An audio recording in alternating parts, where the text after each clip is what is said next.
지난번에 말씀드린 하이델베르크 유리문답 1문에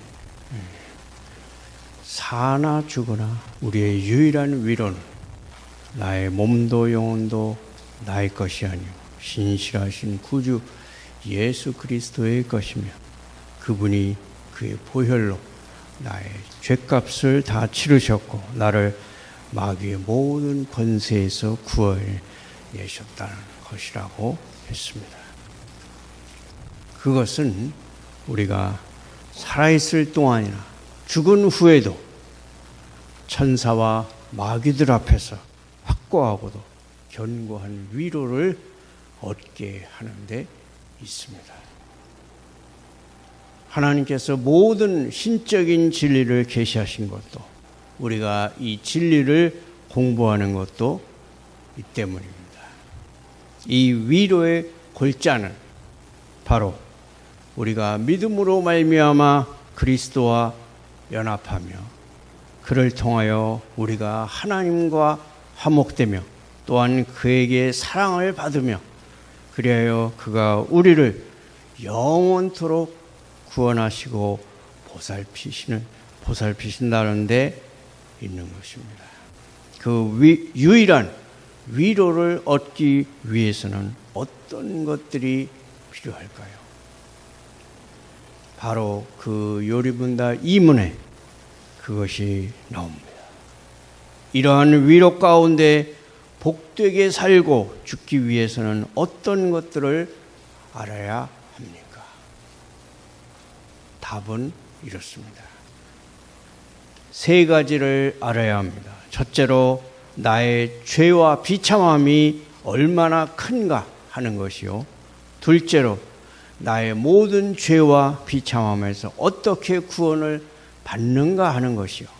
셋째로 그 구원에 대해서 내가 얼마나 하나님께 감사해야 하는가 하는 것입니다. 첫째로 우리가 위로를 갖기 위해서는 우리의 비참한 처지를 아는 것이 필요하다는 것입니다. 이것은 그 비참한 처지가 무슨 위로를 주기 때문이 아니라 다음과 같은 이유 때문입니다.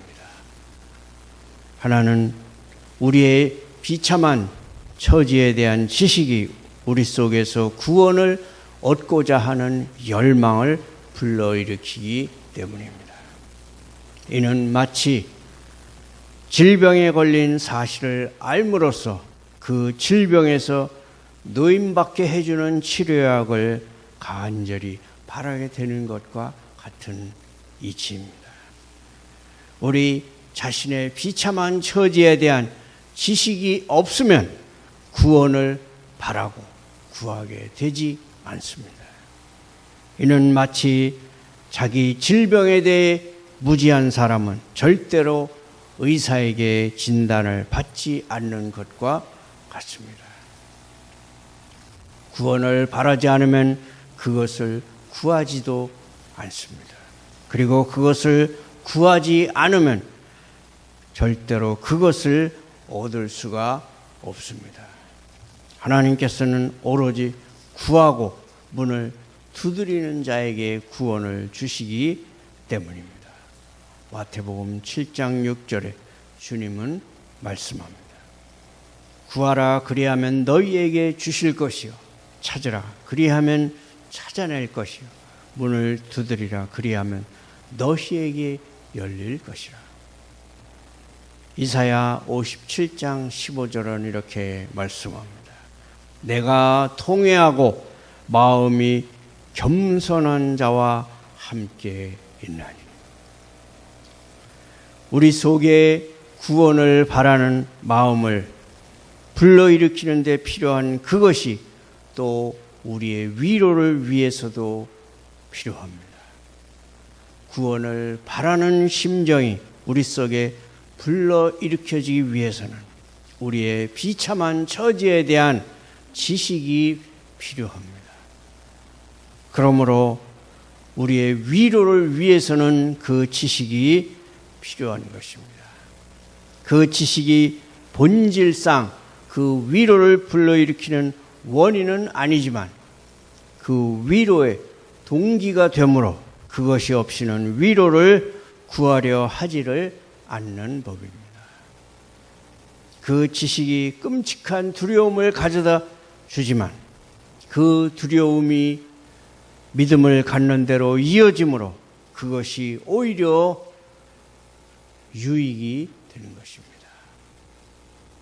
두 번째로 우리의 비참한 처지를 아는 것이 필요한 이유, 두 번째는 우리의 구원에 대해 하나님께 감사하게 되기 위함입니다. 우리가 벗어난 그 비참한 처지가 정말로 처절하게 악하다는 것을 모르고서는 우리가 받은 구원에 대해 감사의 마음이 생길 수가 없습니다. 그것을 모르고서는 우리가 받은 축복이 얼마나 큰가를 올바르게 가늠할 수가 없고 따라서 구원을 얻지 못하게 될 것이기 때문입니다.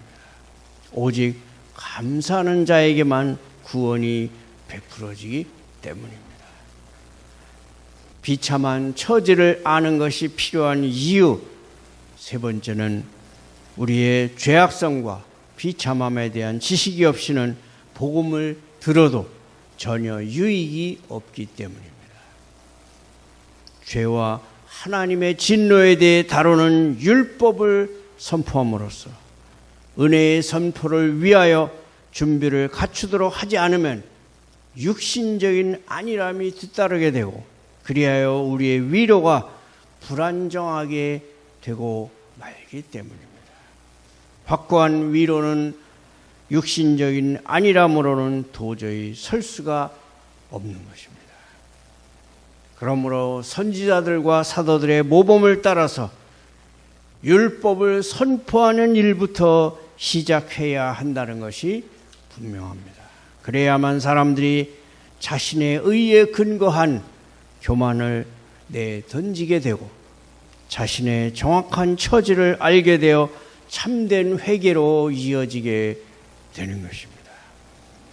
이렇게 하지 않고 그냥 은혜만 선포하면 사람들이 더 부주의하고 더 완악해지게 되고 그리하여 마치 진주를 돼지에게 던져서 발로 밟게 하는 꼴이 되고 말 것입니다.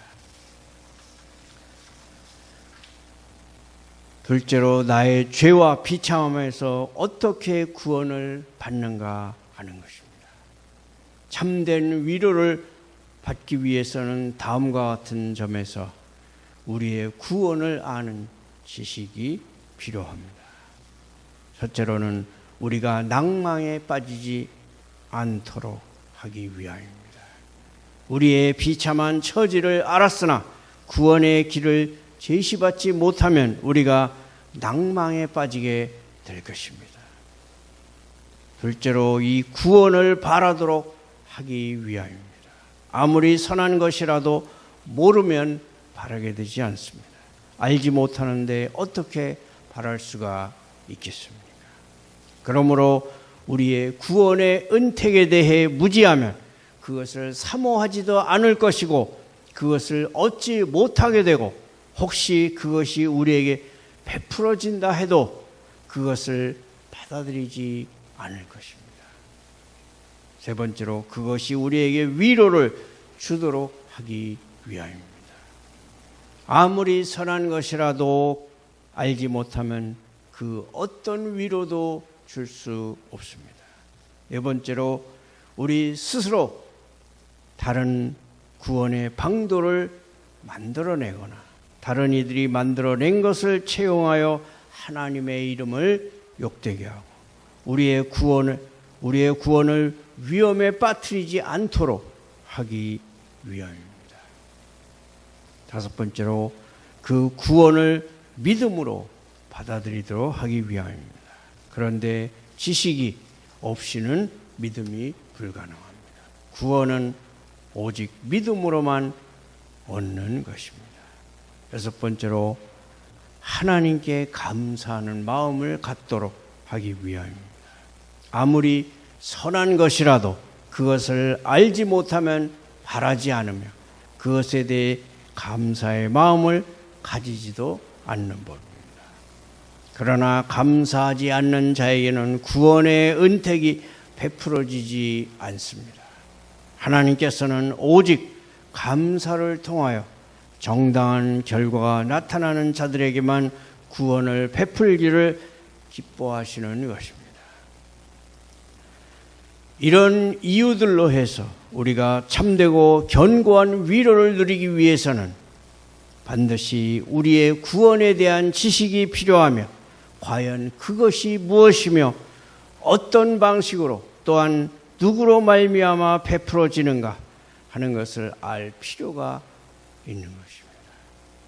이 지식은 복음에서 얻어집니다. 복음을 듣고 읽고 믿음으로 깨달음으로써 얻어지는 것입니다. 오직 복음만이 그리스도를 믿는 자들에게 구원을 약속해 주기 때문입니다. 세 번째로 그 구원에 대해 내가 얼마나 하나님께 감사해야 하는가 하는 것입니다. 감사를 아는 것이 다음과 같은 점에서 우리의 위로에 필수적입니다. 하나님께서는 감사하는 자들에게만 구원을 베풀기를 기뻐하시기 때문입니다. 그의 목적이 이루어지는 것은 오직 우리 편에서 그에게 감사하고 영광을 돌리게 하기 위함입니다. 그러므로 감사야말로 우리의 구원의 주된 목적이요 의도인 것입니다. 요한일서 3장 8절은 이렇게 말씀합니다. 하나님의 아들이 나타나신 것은 마귀의 일을 멸하려 하심이라. 또한 에베소서 1장 5절은 이렇게 말씀합니다. 그 기쁘신 뜻대로 우리를 예정하사 예수 그리스도로 말미암아 자기의 아들들이 되게 하셨으니 이는 그의 은혜의 영광을 찬송하게 하려는 것이라. 그의 은혜의 영광을 찬송하게 하려는 것이라. 또한 두 번째로 하나님께 합당한 감사를 돌려드리게 하기 위함입니다. 하나님께서는 우리가 오직 그의 말씀 속에 지정해 놓으신 방식으로만 감사하기를 원하십니다. 그러므로 참된 감사란 우리 자신의 생각대로 드리는 것이 아니라 하나님의 말씀으로부터 배워야 하는 것입니다. 세 번째로 우리가 하나님과 이웃을 위하여 어떤 의무를 행하든지 간에 그것이 우리의 공로를 위한 것이 아니라 우리의 감사를 선포하는 것임을 알게 하기 위함입니다. 감사로 행하는 것이라면 우리의 공로를 주장할 것이 아니라는 것을 아는 것입니다. 네 번째로 우리의 믿음과 위로가 증가되도록 하기 위함입니다. 혹은 감사를 통하여 우리의 구원에 대해 우리 스스로 확신을 갖도록 하기 위함입니다. 결과를 통해서 그 원인들을 알 수 있게 되기 때문입니다. 감사의 마음을 갖는 자들은 그들이 받은 것들이 선하다는 것을 분명히 알고 있다는 것을 감사를 통해서 시인하고 드러내는 것입니다. 참된 감사가 무엇인지를 복음에서 알 수 있습니다. 왜냐하면 구원받기 위해서는 믿음과 회개가 있어야 한다는 것을 복음이 요구하기 때문입니다. 마가복음 1장 15절은 말씀합니다. 하나님의 나라가 가까이 왔으니 회개하고 복음을 믿으라. 그러나 율법에서도 그것을 구체적으로 가르칩니다. 하나님께서 어떤 행위를 기뻐하시고 또한 어떤 순종을 기뻐하시는지를 명확하게 선포하시기 때문입니다. 그러므로 요리문답에서 필수적으로 감사를 다루어야 하는 것입니다. 어떤 사람들은 이렇게 말할 수 있습니다. 자동적으로 뒤따라오는 것을 구태여 가르칠 필요가 없다. 우리의 비참한 처지와 구원에 대해 알게 되면 자연스레 감사가 이루어지므로 구태여 그것을 가르치지 않아도 무방할 것이다. 그러나 그런 추론은 부정확한 것입니다. 비참한 처지로부터 구원받았음을 아는 데에서 감사가 이어진다고 해서 참된 감사가 반드시 이어지는 것은 아니라는 것입니다. 그러므로 우리는 하나님께서 기뻐 받으시는 참된 감사의 본질과 그것을 표현하는 바른 방식을 성경에서 배워야 하는 것입니다. 자동적으로 뒤따라오는 것이라고 해도 우리의 지식을 증가시키고 그것을 확정시킬 목적으로 얼마든지 가르칠 수 있는 것입니다. 하나님께서 그렇게 가르치는 방식을 통해서, 즉 하나님의 말씀의 계시와 지식을 통해서 참된 감사를 우리 속에 불러일으키고 증가시키시고 확정시키시는 것입니다. 사람의 비참함이란 타락 이후에 사람의 처절한 상태로서 두 가지 큰 악으로 이루어져 있습니다. 첫째로 인간의 본성이 부패하고 죄악되며 하나님으로부터 멀어져 있다는 것입니다. 둘째로는 이 부패성으로 말미암아 인류가 영원한 정죄 아래 있으며 하나님으로부터 거부되어 마땅한 상태인 것입니다. 이러한 우리의 비참함을 아는 지식은 하나님의 말씀으로부터 얻어집니다. 하나님의 말씀이 아니고서는 우리는 우리 자신의 모습을 볼 수 없고 그 실상을 파악할 수 없습니다. 죽을 수밖에 없는 우리들을 건져 주셔서 하나님의 아들을 통하여 또 믿음을 주셔서 구원의 생명을 주셔서 이 생과 내생에 유일한 위로를 주신 하나님을 찬송하고 우리 하나님이 주시는 유일한 위로를 사나 죽으나 확신하고 누리시기를 축원합니다.